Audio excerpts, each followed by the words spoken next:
In a previous segment, I talked about the double bind of difference, and I pointed out reasons to think that it's not always a result of bigotry, prejudice, dislike for women, etc.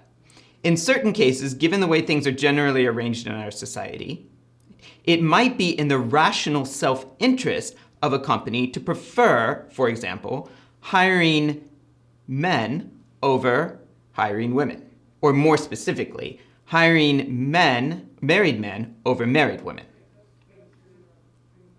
Smith has a good response to this. Smith talks about what she calls the ideal of domesticity, and she argues that what creates the double bind of difference is not some natural feature of human life. It's this ideal of domesticity that our society inculcates. So what is this ideal? Basically, the idea is that the normal order of things, the natural way to do things, is that the husband does any of the work outside of the home, and he's the breadwinner, as the old term goes. And the woman is expected to devote herself primarily to taking care of the home and any children. And this is applied especially in cases where there are children.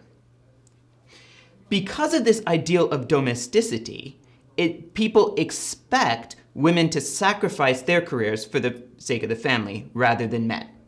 So let's assume that Mr. Carstairs and Mrs. Carstairs both have fulfilling, rewarding careers, and they make the same amount of money. Now suppose that they have children. Well, our society generally expects that Mrs. Carstairs is going to be the one who sacrifices the fulfilling career. Now, at one point, that was more or less mandated. Right? And well, at one point, women weren't allowed into most careers outside of the home. And when those officially opened up, there was still a lot of social pressure on women to be the one that makes the career sacrifice for the family. Okay? And of course, that pressure is still there. Or if not pressure, just an expectation that acts as pressure. Let me give you an example to illustrate the idea of domesticity.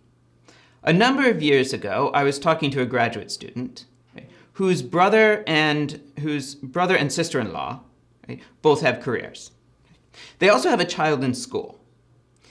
Every time the child gets sick, the school would call the child's mother, and the mother would tell them every time, "I don't have a flexible schedule, my husband does. Call my husband and have him come get the child." But despite being told repeatedly to do this, every time the school would call the mother.